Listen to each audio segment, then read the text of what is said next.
Então vamos lá, vamos dar continuidade ao livro Nos Domínios da Mediunidade, de André Luiz o Espírito e o médium Francisco Cândido Xavier. Capítulo 20, Mediunidade e Oração. Nós estamos naquela casa da Anésia e do Jovino, e a mãezinha da Anésia está com pouco tempo de vida. Né? Ela está doente, enfraquecida, já está caminhando para a desencarnação. Né? Então, nós vamos ver daqui a situação da mãezinha da Anésia. Né? Em estreito aposento, uma senhora de presumíveis 70 anos de idade acusava aflitiva dispneia. Estava com dificuldade de respiração. Né? Era Elisa, a mãezinha de Anésia, em avançado processo liberatório. A seu lado, uma entidade de aspecto desagradável exibia estranha máscara de perturbação e sofrimento, imantando-se a ela e agravando-lhe os tormentos físicos. Então vamos lá, né? Olha só, a mãezinha da Anésia, ela está em processo avançado de desencarnação, né? Está caminhando a passos largos aí para a desencarnação, está nos últimos instantes da sua presente encarnação e tem uma presença de aspecto desagradável próximo a ela. Né? E o André Luiz diz que essa entidade estava imantada a ela. Imantada é de ímã, né? Que você gruda na geladeira, aquele ímã, né? Que serve para várias coisas, que tem aquele magnetismo, né? Que gruda o polo positivo, o polo negativo. Tinha uma entidade que estava ali junto a ela, no leito, imantada a ela. Né? Muitas vezes acontece isso, a pessoa está em processo liberatório, em processo desencarnatório, e está sofrendo o assédio de certas presenças. A gente já fez muito assim de visitar casas, né? Pessoal de idade, né? Que está doente e tal, e às vezes com medo de desencarnar porque tem entidades que estão próximas a ela, em torno, né? Como que esperando a desencarnação, entidades de condição inferior, né? Vamos ver aqui no caso da mãe da Anésia do que se trata, quem é essa entidade, né? Vamos ver aqui.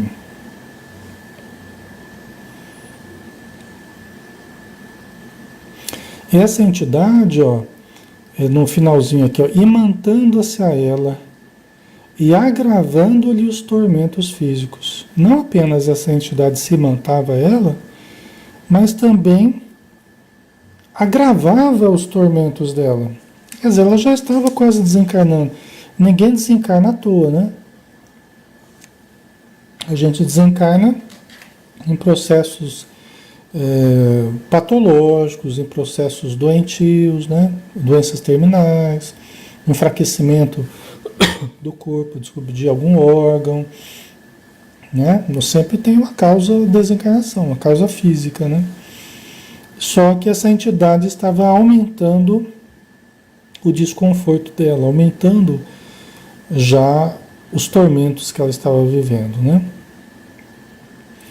Tratava-se de infortunado filho de Elisa.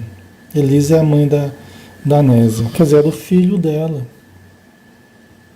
Era o filho dela, desencarnado muito tempo antes, cujo olhar mostrava alienação mental evidente. Né? Você vê que coisa? Era o filho dela, que tinha desencarnado há muito tempo, e o olhar dele demonstrava alienação mental evidente. Né? A Vilani colocou, né? Boa noite, Vilani. Muitos ficam presos à matéria, a maioria, né, Vilani? Infelizmente, a maioria fica presa à matéria. A grande maioria desencarna e não sabe que desencarnou. A grande maioria. Até mesmo os casos de suicídio, a maioria dos suicidas acha que não deu certo o suicídio. Isso que é uma coisa que a gente percebe muito claramente no contato com suicidas. A maioria acha que tentou e não deu certo. Por que que eles acham que não deu certo? Porque eles continuam pensando, continuam sentindo, continuam falando, continuam sentindo as necessidades fisiológicas todas, né? Eles, não, eles acham que estão na matéria ainda, que não deu certo o suicídio, né? É uma coisa que a gente percebe, né? Então, eu estava dizendo, a maioria das pessoas desencarna e não percebe que desencarnou. Fica próximo à família, fica no trabalho que costumeiramente ia, nas igrejas, seguindo aquela rotina ainda que mantinha, né? Vai na praça jogar dominó com os amigos, cedinho, né? Passa no boteco ainda que costumava ir para tomar a sua cachaçinha, a sua bebida, a sua cervejinha. A maioria não percebe que desencarnou. Só começa a estranhar que ninguém responde. Às vezes até algumas pessoas respondem, inclusive outros espíritos respondem, né? Outros que também não sabem que desencarnaram. Outras pessoas estão encarnadas e começam a conversar com o espírito pelo pensamento. Acham que estão conversando consigo mesmas, né? Alguns encarnados, né? Às vezes a gente está monologando com a gente mesmo e às vezes nem está monologando com a gente mesmo. A gente está conversando com alguém e está respondendo mentalmente aos questionamentos que alguém está fazendo.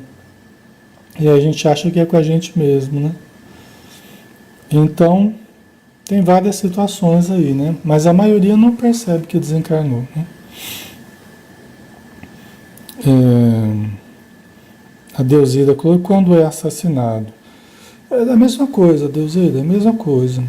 Seja acidente, seja assassinato, seja... Até porque existe um trauma da morte, que esse trauma da morte, muitas vezes a pessoa, ela sofre o processo da morte, né? Muitas vezes ela fica meio desacordada, né? É uma situação traumática, ela fica meio desacordada, ela fica desorientada, bateu cabeça, fica desmemoriada, né? Muito comum isso. Às vezes a pessoa nem lembra de como foi a morte que teve, nem que foi assassinado, nem que foi acidente, né? A maioria não, esse trauma da morte a pessoa nem lembra direito o que aconteceu, tá?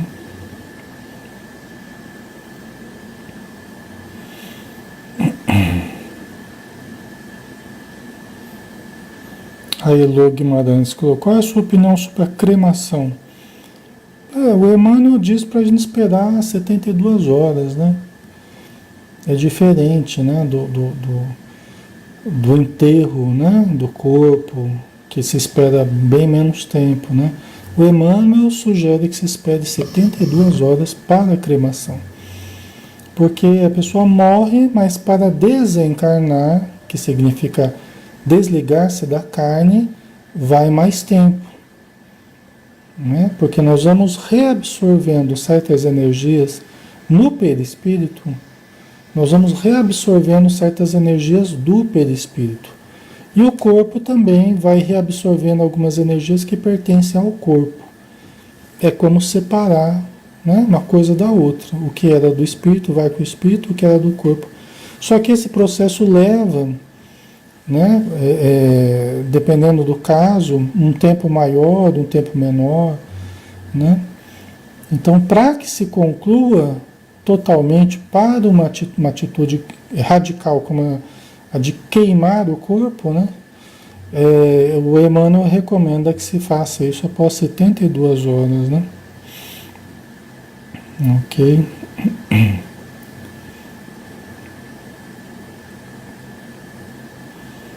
Certo.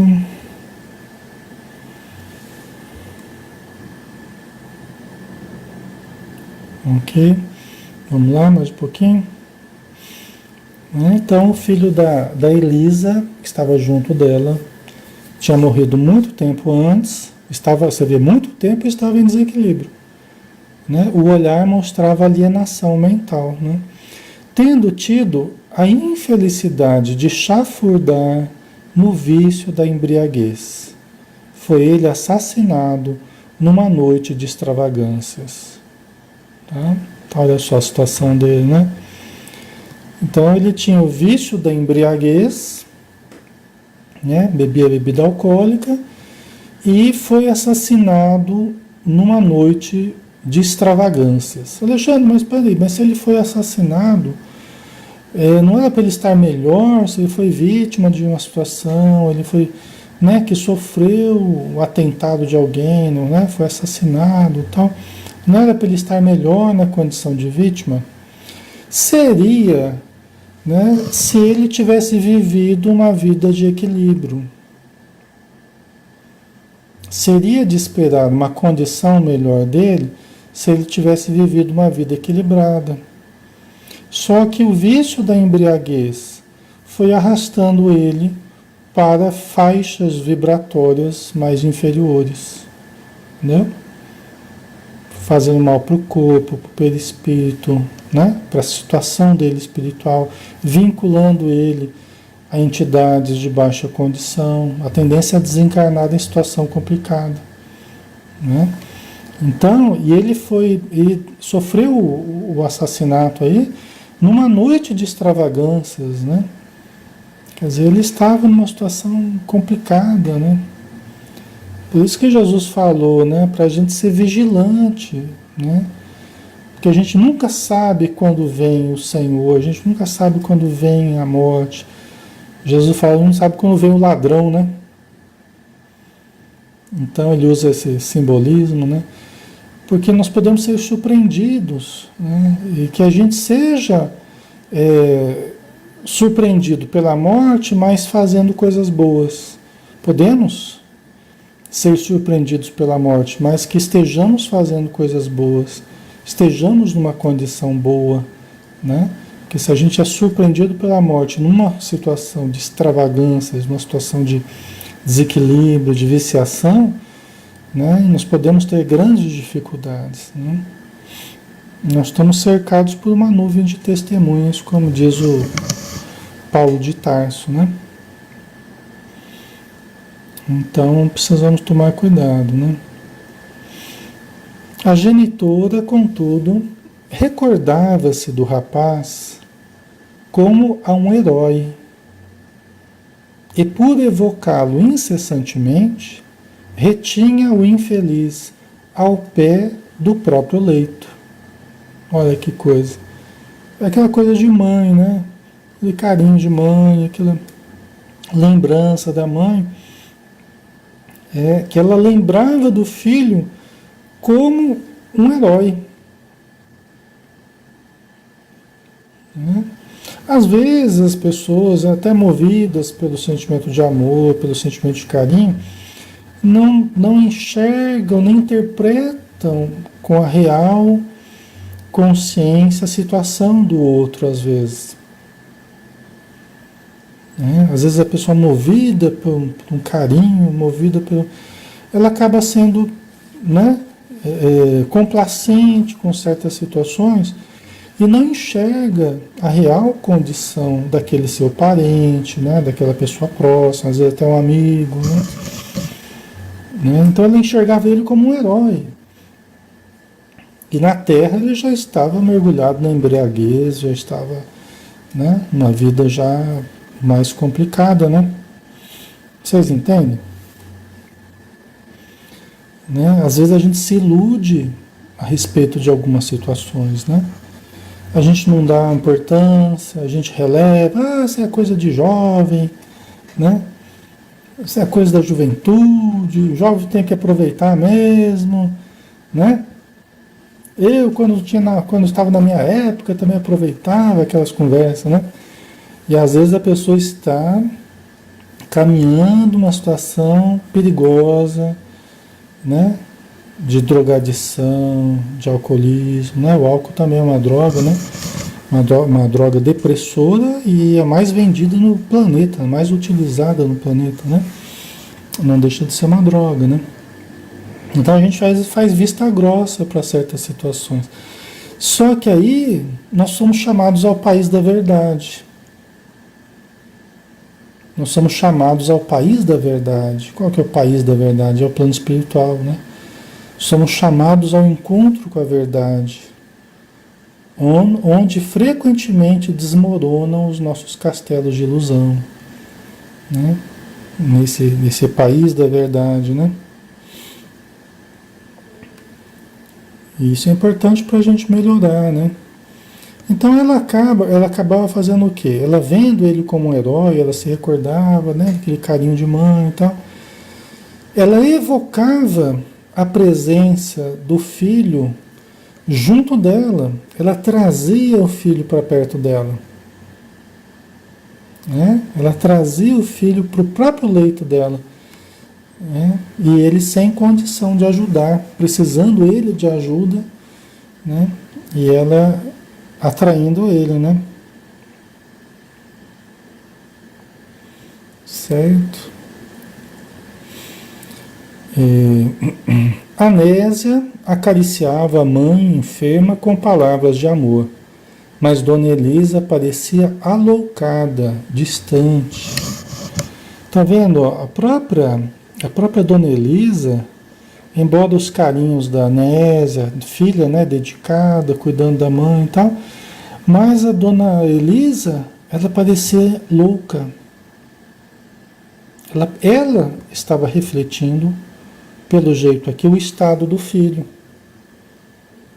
né? Então ela atraía o filho e sofria o reflexo da presença do filho junto a ela. Então ela estava meio desequilibrada, né?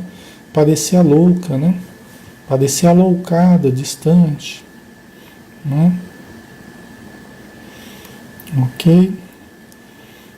Deixa eu ver aqui. A Magda colocou: minha mãe me vê.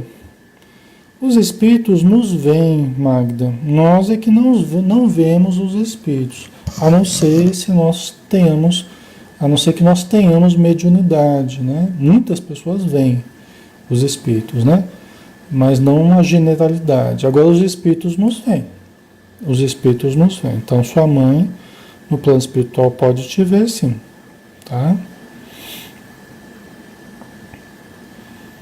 Uma coisa boa, assim, esses parentes desencarnados, assim, a gente enviar flores com o nosso pensamento, né? Imagina que você está com um ramalhete bem bonito de flores, aquelas flores que a pessoa mais gostava. Pode escrever até um bilhetinho, coloca junto com as flores e manda em pensamento para a pessoa.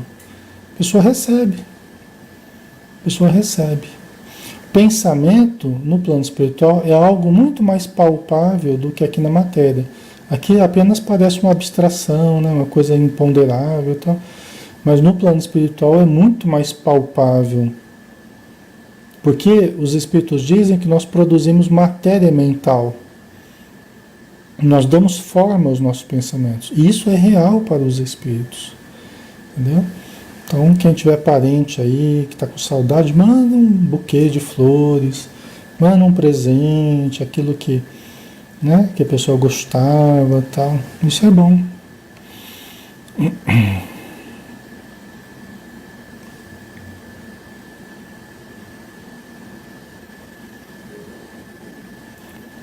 Todos que morrem desencarnam, tá? Ok? Todos que morrem desencarnam.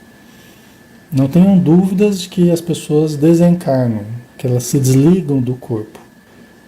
Pode levar mais tempo ou menos tempo, de acordo do apego com a pessoa com o corpo, né? Ou não, o desapego que tem, todos desencarnam, tá, pessoal? Ok? Até porque é forçado a isso, pela própria natureza, né? O corpo que vai se deteriorando e tal, ele força que o espírito se desligue, tá? Então todos morrem e desencarnam, né? Se desligam da carne, todos, né? Aí vai variar, né? A maior rapidez ou menor rapidez conforme a condição da pessoa, né? Ok?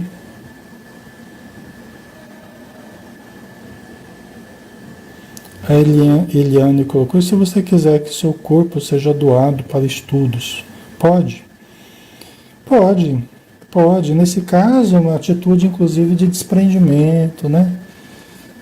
É uma atitude de doação, de caridade, de desprendimento. Acaba tendo até um cuidado especial, né?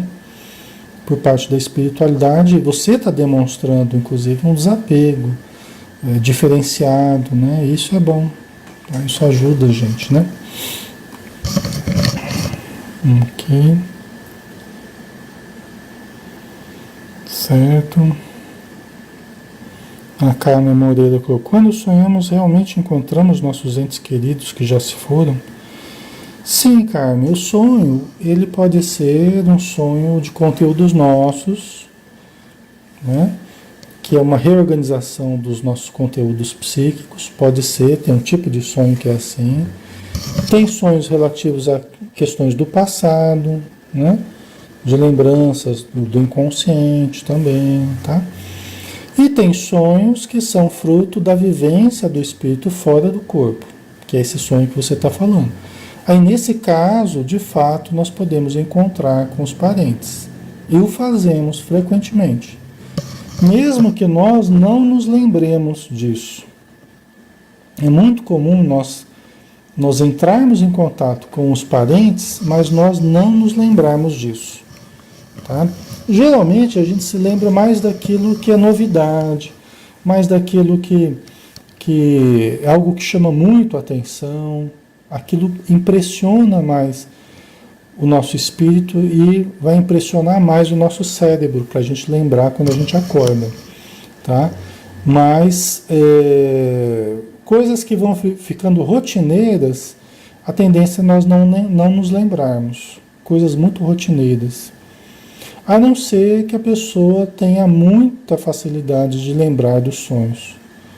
Né? Tem pessoas que têm esse canal com a espiritualidade muito aberto. Então elas se lembram muito de tudo que elas fazem espiritualmente, ou de boa parte, né, das coisas que fazem. Tá? Então nós podemos encontrar assim, com os parentes e encontramos frequentemente. Tá? A Vanusa colocou: tenho preocupação, tenho vício do tabagismo. Alguém me disse que quem tem esse vício se suicida também. Os vícios que a gente tem e que fazem mal para o nosso organismo, para a nossa saúde, nós sabemos que fazem mal e continuamos mantendo eles, tem sempre um suicídiozinho embutido nele, tá, Vanusa? Tem sempre um impulso de morte, tem sempre um impulso autodestrutivo. Né? Às vezes a gente está até inconscientemente querendo se ausentar da vida, por mais que a gente fale que gosta de viver, mas fica cultivando hábitos que levam à autodestruição, né? Que é um mecanismo meio camuflado, né, de autodestruição. Tá?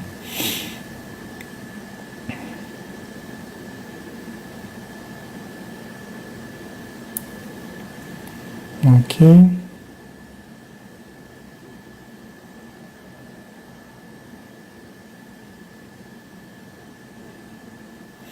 Vamos mais um pouquinho, pessoal? Vamos lá? Vamos andar aqui, né?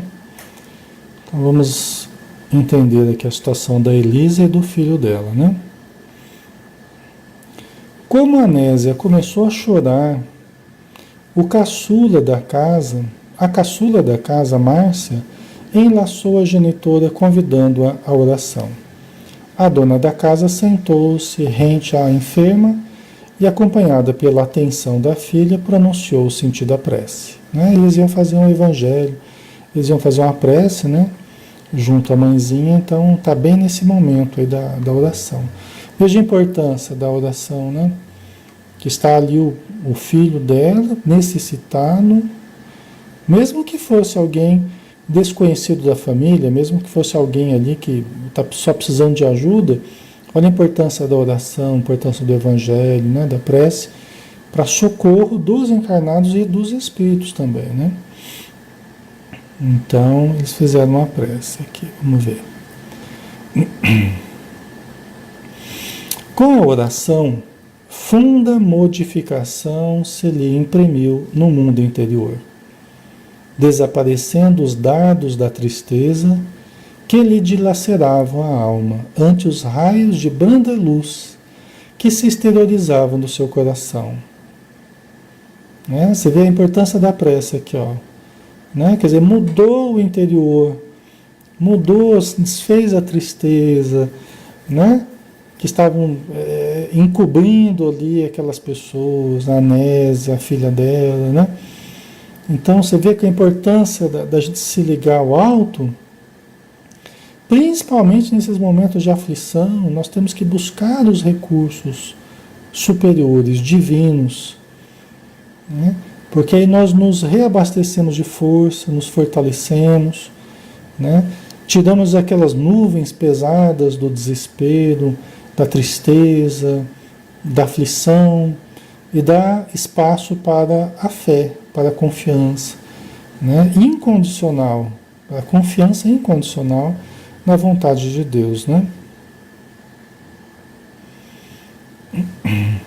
Aí então um fato inusitado aconteceu, né? Em meio a essa mudança toda aqui, né?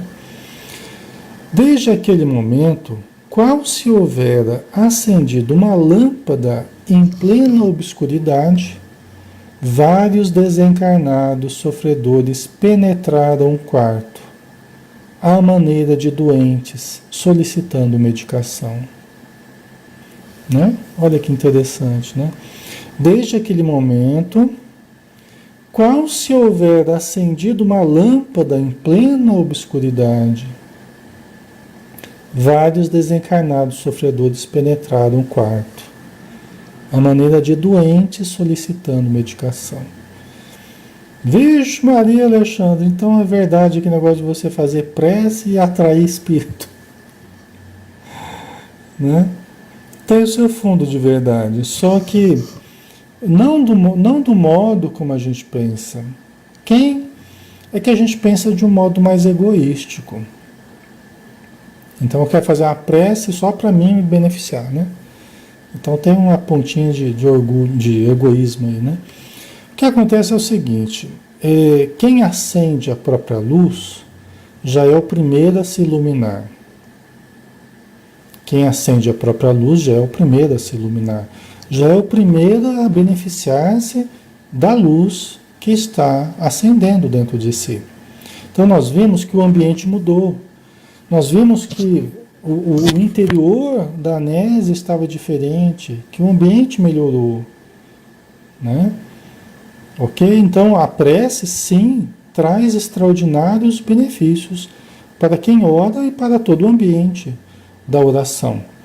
Mas, como a natureza é muito previdente, e a natureza aproveita tudo de bom que existe, né? Deus é muito previdente, então ele faz com que tudo de bom que exista tenha funções que a gente nem suspeita.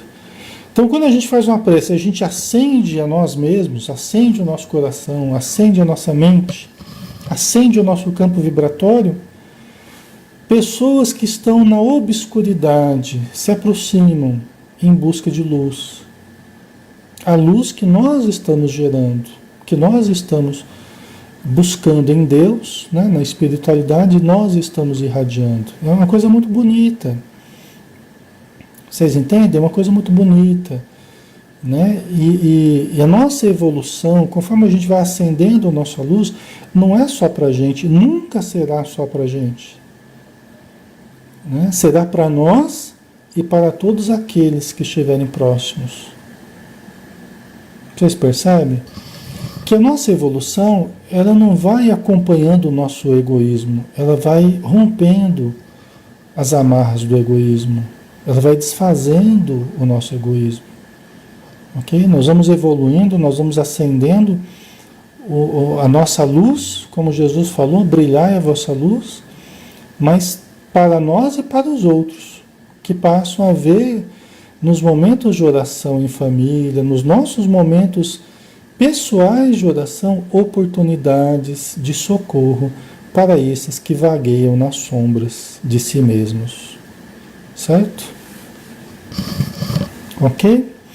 Então não tenhamos medo de orar, não tenhamos medo de fazer evangelho no lar. Isso ganha até um significado mais bonito, mais utilidade, inclusive, para o nosso evangelho. Não somos só nós, a família, a nos beneficiarmos. Né? Dizem os Espíritos que quando a gente está num prédio e no nosso apartamento a gente faz uma prece, todo o prédio é beneficiado. Quando nós estamos numa casa e vamos orar, todo aquele quarteirão é beneficiado. Né? Então, não tenhamos medo, né, de buscarmos o bem da oração, né, de buscarmos esses momentos de luz, pensando que, mas vai chegar espírito aqui que eu não quero. Não. Chegam os espíritos sofredores em busca de luz e chegam muito mais espíritos de luz para ajudar os sofredores. Porque não é que nós vamos ficar sozinhos para ter que lidar com os sofredores que venham atraídos à luz da oração. Nós estaremos com os espíritos amigos, nossos familiares, espírito protetor, né? E aqueles que trabalham, né, de modo geral, para o socorro, né?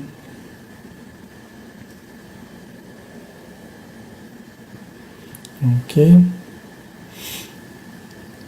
Então eles foram aparecendo, né, em busca de socorro, medicação, né, como se fossem doentes, né? As entidades sofredoras não assinalaram a presença de André e seus amigos, motivando a seguinte observação de Aulus. São companheiros que trazem ainda a mente em teor vibratório idêntico aos da existência na carne. Na fase em que estagiam, mais depressa se ajustam com o auxílio dos encarnados, em cuja faixa de impressões ainda respiram. Vocês entendem? Então, como esses seres que tateiam na escuridão, doentes no plano espiritual, alienados, infelizes, né? Desesperados, quando eles buscam a luz que está sendo gerada pela oração, né? Eles são beneficiados pelos encarnados. Por quê? Porque eles estão na mesma frequência ainda dos encarnados. É mais fácil para nós encarnados ajudarmos eles do que os próprios espíritos amigos, que eles nem veem. A maioria deles nem enxerga os espíritos amigos. Porque eles não estão numa frequência que permita eles enxergarem. Tem muitas pessoas que perguntam, Alexandre, mas por que precisa de reunião mediúnica? Por que precisa de reunião de intercâmbio dos encarnados com os espíritos? Por que os espíritos não ajudam eles no plano espiritual? Muitos espíritos são auxiliados pelos amigos espirituais, mas muitos são mais facilmente ajudados através de nós, porque estamos em idêntica faixa de vibrações. Esses irmãos, eles desencarnaram, mas em situação muito precária ainda, de conhecimento, de sentimento, de apego à vida material, de apego aos vícios. Então eles ficam muito próximos da nossa mentalidade, muito próximos dos nossos hábitos, né? Então mais facilmente eles nos enxergam, eles nos ouvem, porque nós estamos num plano mais grosseiro, que é o plano material. Nós não vemos eles, eles nos veem, né? Então, nós podemos ajudá-los, né, de uma forma direta ou indireta, através de coisas boas que a gente cultiva. Quando você vai ler um livro de luz, né, um livro que traga coisas boas, você está também ajudando, através da sua vibração, esses que estão ali compartilhando dessa energia boa. Você está orando, quando você está meditando, quando você está numa reunião mediúnica, tudo isso gera luz. E essa luz ela é aproveitada para o socorro dos irmãos necessitados, né? Ok.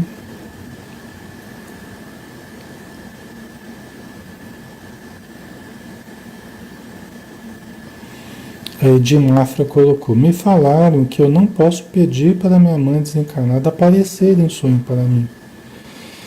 É assim, Edi, o que acontece é o seguinte, a gente evita, em casos assim de pessoa que desencarnou, né, há relativamente pouco tempo, né, você não sabe direito como é que está a condição da pessoa. Não é um parente nosso, uma pessoa que a gente ama, tá?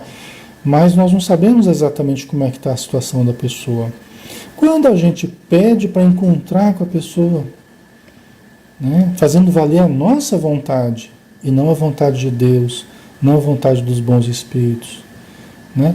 Muitas vezes nós podemos estar forçando uma situação em que a pessoa não tem a condição de ter esse contato conosco, né?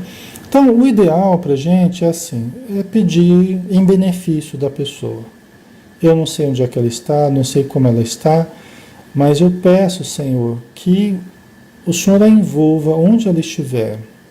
Manda vibrações de alegria, de carinho, de amor. Manda as flores que eu falei agora há pouco, né? Fale coisas boas para ela, de estímulo, para que onde ela estiver, ela esteja bem. Se ela estiver bem, já pode ser que ela está do seu lado ali, te abraçando, já carinhando, né? Se ela não estiver bem, ela vai receber das suas boas vibrações, entendeu? Então é assim que a gente costuma orientar, né? Não para a gente provocar situações que podem não ser o melhor para nós. Não atrair da pessoa que pode não ser o melhor para nós nem para a pessoa, entendeu? O ideal é a gente irradiar coisas boas e deixar para que a espiritualidade saiba o que fazer. E se for permitido que nos encontremos à noite, a gente vai lá sonhar com a pessoa um certo dia, uma certa noite, né? E vai acabar se lembrando do sonho que encontrou, tal, que foi bom, né? Mas é interessante a gente evitar forçar situações, porque a nossa visão aqui na Terra é muito limitada, né? Então nós não sabemos quase nada do que está ocorrendo com as pessoas no plano espiritual, né? Então é bom a gente deixar mais na mão da espiritualidade.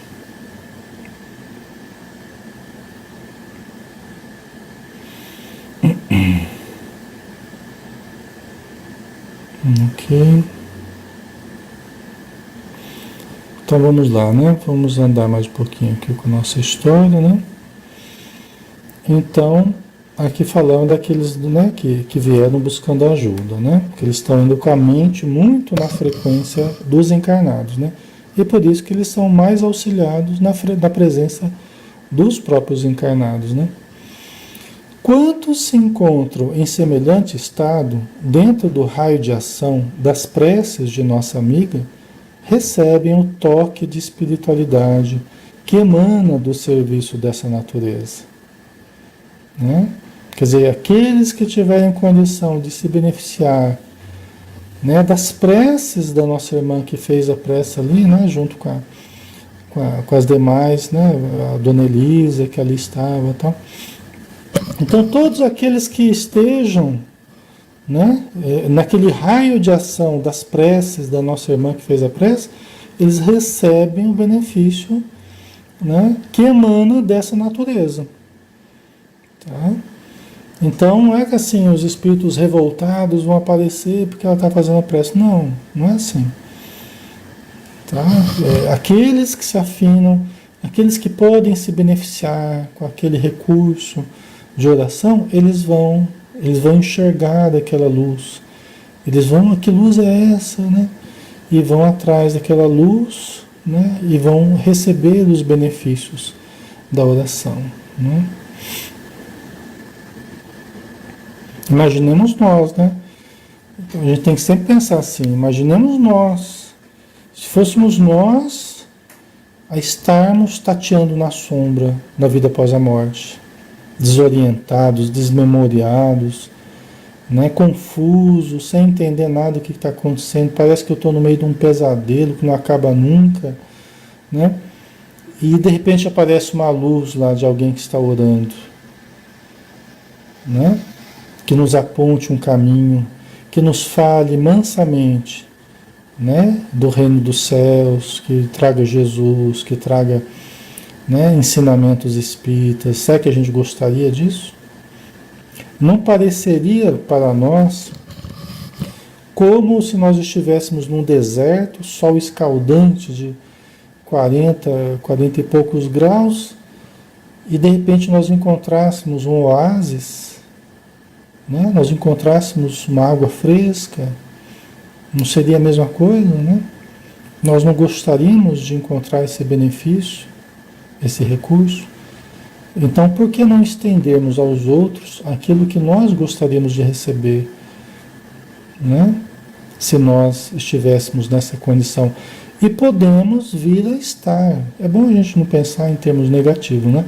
Vamos pensar positivo, nós vamos ser ajudados pelos bons espíritos, vamos para onde seja, né? Cidade espiritual, colônia, tal. Deus abençoe que seja assim. Mas podemos vir a precisar, né?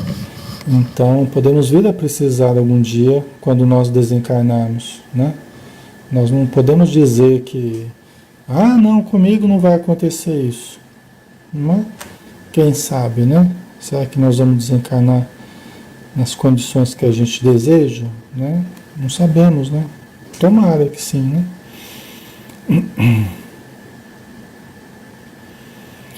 Então, é sempre bom, na dúvida, é sempre bom ajudar, né? Nós já estamos quase terminando, não falta muito não. Oi? E quando sensíveis, essas pessoas que são atraídas pela oração, e quando sensíveis ao bem, ou sedentos de renovação interior, dão-se pressa em responder ao apelo de elevação que os visita, aderindo à oração, de cujo sublime poder recolhem esclarecimento e consolo, amparo e benefício. Alguns até, pessoal, se esqueceram da oração, desencarnaram e nem lembraram de orar. O próprio André Luiz narra no Nosso Lar que levou acho que 7 ou 8 anos até que ele lembrasse de fazer uma prece, pessoal. Então, quando você vê alguém orando, você até lembra, meu Deus, eu tinha esquecido até que existia a prece. Eu estou aqui nessa confusão, nessa aflição, esse pesadelo que não acaba nunca. Eu não tinha nem lembrado que eu podia orar. Eu não tinha nem lembrado que tem um autor da vida com o qual eu posso me aproximar, né? Num momento de aflição como o momento que eu estou vivendo, e de repente você vê essa luz, você vê alguém orando, aí você se lembra disso. Aí você adere rapidamente à prece. É o que ele está falando aqui, né? Por isso que o hábito da oração é um dos mais importantes hábitos que nós podemos cultivar. Até por isso. Porque quando você cria o hábito, vira como que um alimento para você, né? Você se alimenta todo dia, você também faz prece todo dia, porque você sente falta quando não faz prece, né? Então aquilo vira um alimento constante, do qual você se alimenta espiritualmente, mentalmente, energeticamente, né? E aí se acontece você vir a morrer, né, a desencarnar e tal, você tem o hábito da oração. Então rapidamente você lembra, fala, puxa vida, a situação está meio complicada, meio confusa, mas deixa eu orar. Você já ora, né? É lógico que eu não estou querendo dizer que a oração é uma vassoura milagrosa que vai resolver todos os problemas nossos com a vida e com a morte, não passa de mágica, né? Não é, o próprio Emmanuel fala, né? Não é essa vassoura mágica, essa vassoura que vai... É lógico que a nossa relação com a vida e com a morte é muito mais ampla e tem muito mais coisa que vai contar, né, do que a gente fez da vida, do que a gente pensou sobre a morte, tem muita coisa que vai influenciar após a morte. Mas orar já é um bom começo, né? Mesmo que a gente tenha outras questões para resolver, para equacionar dentro de nós, né, vícios que a gente se envolveu, fixações e tal, mas a oração já é um bom começo para a gente ir fazendo a nossa mudança mental, emocional depois da morte, né? É preferível então começar durante a vida material, para a gente criar esse automatismo, né? Esse automatismo. Precisamos criar esse automatismo, esse hábito, né? Ok? Então, esses espíritos, quando sensíveis ao bem ou sedentos de renovação interior, dão-se pressa em responder ao apelo da elevação que os visita, né?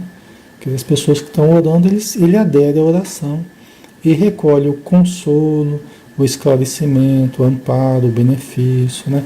Agora, imagina quando se trata de um estudo espírita. Imagina quando a luz da oração é associada a uma palestra ou um estudo falando sobre a vida espiritual, falando sobre os problemas profundos do ser humano, sobre os problemas da dor, sobre os problemas da resignação, sobre os problemas do perdão, sobre os problemas da vida após a morte mesmo, né? Dos sinais característicos quando a pessoa já morreu. Imagina como que vai despertando as pessoas que estão ouvindo. Elas vão sendo despertadas, vão pensando, meu Deus, isso aqui que eles estão falando ali está parecendo a situação que eu estou vivendo. Isso tudo que eles estão conversando aqui está parecendo o que eu estou passando. Será que aconteceu isso comigo? Então muitos vão sendo esclarecidos, né? Muitos vão adquirindo uma clareza da sua própria situação em contato com os estudos espíritas, né? Ou das próprias reuniões mediúnicas, eles vão vendo os casos que vão sendo atendidos e aquilo também vai esclarecendo eles, né? Certo? Ok.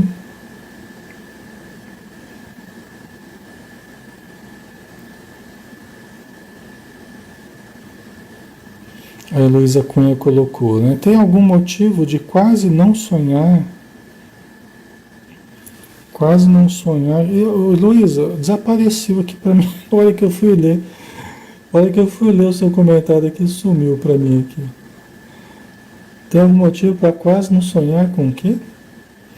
Acabou sumindo aqui. Você coloca de novo, por favor. Ou alguém coloca para mim. Ai, ai. Então vamos lá, né?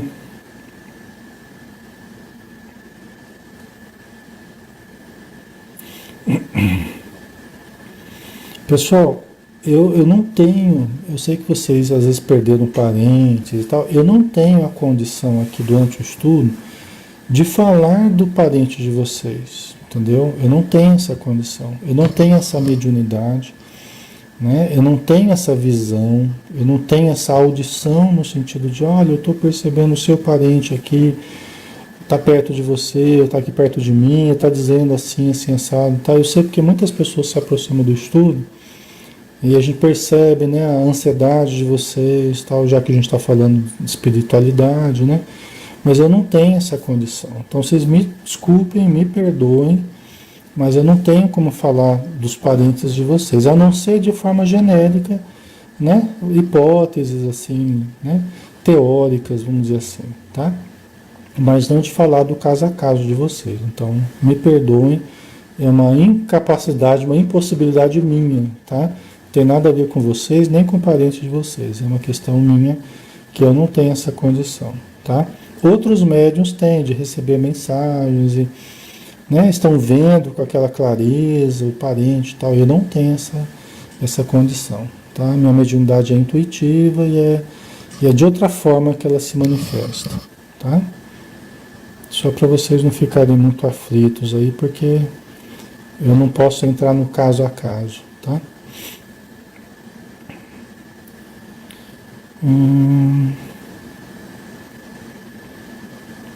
Certo. Vamos ver aqui, vamos ver se a gente termina, né? Aí depois eu respondo mais algumas perguntas de vocês, né? Então vamos lá. Falta pouquinho já para a gente acabar. Só falta mais um parágrafo. Quanto valor num insignificante ato de fé, exclamou Hilário, que é um companheiro do André Luiz, também médico, né? que está aprendendo junto com Aulus, né? Quanto valor num insignificante ato de fé. Quer dizer, aquela oração tão singela, né? Estão ali só as 3 pessoas, 4, né? Com o filho da Dona Elisa também. Mas um ato tão singelo e adquiriu um significado tão importante para tantas almas que se aproximaram ali, né? Aulus concordou, sim. O homem terrestre criou enormes complicações ao seu caminho. Contudo, a morte constrange-o a regressar aos alicerces da simplicidade para a regeneração da própria vida. Bonito, né? Você vê, ó, o homem terrestre criou enormes complicações ao seu caminho. No oceano de espiritualidade. Nós nos acotovelamos o tempo todo com os espíritos em todos os lugares. Né? Nós criamos inúmeras complicações, né? Dificuldades. Né? Às vezes a gente vê o médium como alguém muito além de nós, alguém muito excepcional, fora das nossas condições. E na verdade a gente vê, e o André Luiz está vendo, o Hilário está vendo aí, que o contato com os espíritos e sermos úteis aos espíritos, ajudarmos aos sofredores, isso aí tudo é algo muito simples, desde que nós saibamos enxergar essa simplicidade, né? Num ato de fé, num ato de oração singelo, desde que haja amor, desde que haja caridade, desejo de ajudar, seja numa oração assim, seja numa reunião mediúnica, onde for, numa palestra, nós poderemos fazer muito se nós lembrarmos que estamos diante de uma imensa assembleia de necessitados. Às vezes estamos fazendo palestra para 40, 60, 70 pessoas encarnadas e nós estamos ali diante de uma assembleia de centenas e centenas de espíritos necessitados. Né? A gente fala, como é que a gente reagiria se aproximasse de nós uma pessoa que acabou de se acidentar? Como é que nós reagiríamos, né? Como é que nós reagiríamos diante de uma pessoa que está ali com câncer à mostra, em plena rua, que está lá? Como é que nós reagiríamos? De alguém que está lá, né, sangrando, né, com a perna mutilada, como é que nós reagiríamos? Alguém que levou um tiro na cabeça. Né? Imaginemos essa cena, né? Imaginemos como nós reagiríamos se nós topássemos com essas pessoas nessa condição. Nós moveríamos o que fosse possível para ajudar, né? A gente ia telefonar para o SAMU, ligar, buscar algum médico, buscar enfermeiro, buscar isso, buscar aquilo, e vamos socorrer, não é isso que a gente tentaria fazer? Pois olha, pessoal, você pega, por exemplo, uma palestra pública numa casa espírita. Se nós pudéssemos enxergar as pessoas que estão ali conosco, são todas essas pessoas que eu acabei de citar. Tem acidentados, tem pessoas que morreram com câncer, tem alienados mentais, tem pessoas que foram assassinadas, tem pessoas que sofreram acidente, estão ali ouvindo a palestra. Né? Então vejamos a importância de nós lembrarmos de onde nós estamos, o que estamos fazendo ali, né? E que tem pessoas, inclusive, que estão sofrendo muito mais do que nós. Né? Então é bom a gente ir se preparando até para ajudar esses que estão sofrendo muito mais do que nós. E a gente às vezes tem mediunidade, a gente pode ajudar através da mediunidade a aliviar o sofrimento dessa imensa população que está carente de auxílio. A gente acha ruim quando as pessoas procuram os postos de saúde, não tem médico, ninguém ajuda, né? Tem aquelas filas enormes e pessoas no meio do corredor esperando ser atendido. E espiritualmente, a gente não acha ruim? Milhares e milhares, milhões de espíritos estão aguardando serem atendidos na vida após a morte. Milhões de espíritos estão aguardando ser atendidos. Né? E quem vai fazer esse atendimento? Quais médicos? Quais enfermeiros? Quais profissionais paramédicos vão socorrer esses que estão na vida espiritual? Né? Então nós, só para a gente finalizar aqui, né? Nós que somos espíritas, nós temos um compromisso com esses. Nós já vimos que eles são muito mais facilmente atendidos pelos encarnados. Né? Então a gente vê tanta gente com mediunidade por aí, e às vezes é uma mediunidade que não está produzindo, poderia estar ajudando, pessoas que têm imenso potencial para trabalhar com a doutrinação, com esclarecimento, e não estão trabalhando. Pessoas que têm um imenso potencial para trabalhar com o passe e não estão trabalhando. Né? Então, esses estão aguardando, sabia? Essa imensa população está aguardando a nós, principalmente os espíritas, porque qual outra religião tem estudado a relação com o plano espiritual? Qual outra religião tem estudado a mediunidade com a profundidade que o espiritismo tem estudado?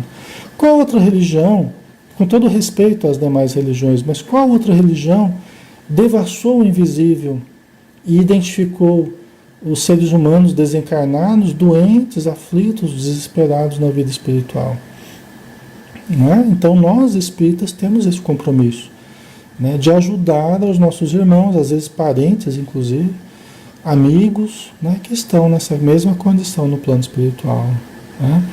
Por isso que é importante, né, nos capacitarmos, criarmos novas equipes, novos trabalhadores, novos médiuns que venham ajudar, né, para que nós engrossemos o caldo aí, né, para que nós tenhamos mais condição de dar conta da enorme necessidade num momento de transição do planeta, em que a Terra convulsiona.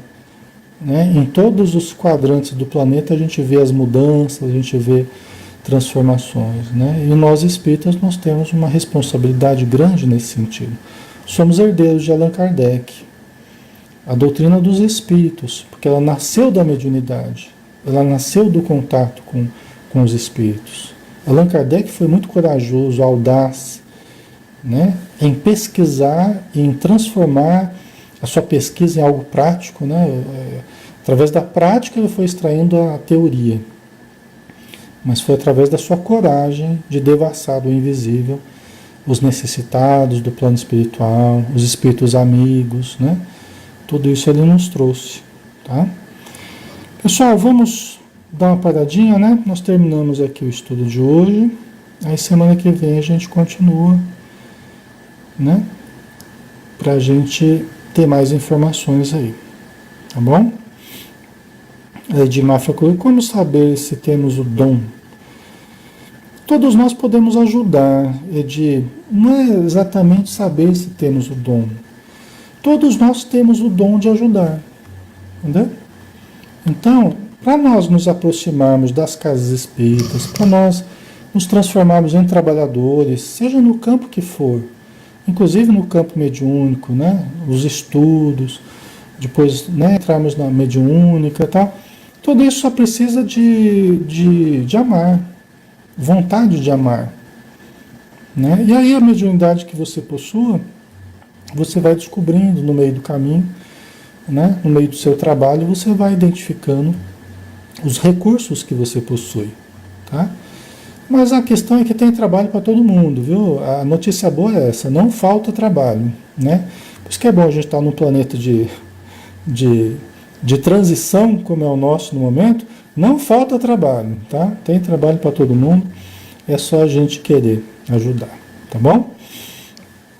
Então vamos lá, né? Vamos agradecer então a Jesus, aos amigos espirituais, o nosso espírito protetor, aos espíritos que coordenam essa atividade de estudos, de socorro, porque aqui também sabemos, Senhor, que não são apenas palavras, não são apenas teorias, não são apenas conceitos, não são apenas sons, mas são energia a se irradiar, é luz do conhecimento espiritual que a doutrina nos traz, é potencial de amor que se irradia de todos nós que aqui estamos, em comunhão com as irradiações do plano espiritual e podendo auxiliar a imensa mole humana dos irmãos que estão necessitados. Então, Senhor, nós te agradecemos imensamente pela oportunidade de aprendermos e de servirmos em Teu nome. Abençoa-nos, Senhor, hoje e sempre, e dispensa-nos na Tua paz. Que assim seja. Ok, pessoal, obrigado pela presença de vocês, obrigado pelo carinho, pela participação. Desculpa as perguntas que eu não consegui responder, mas aí, quinta-feira a gente está de volta, às 8 horas da noite, às 20 horas, a gente continua conversando, devagarzinho a gente vai se conhecendo melhor aí, tá bom? Um abração, fique com Deus, até mais.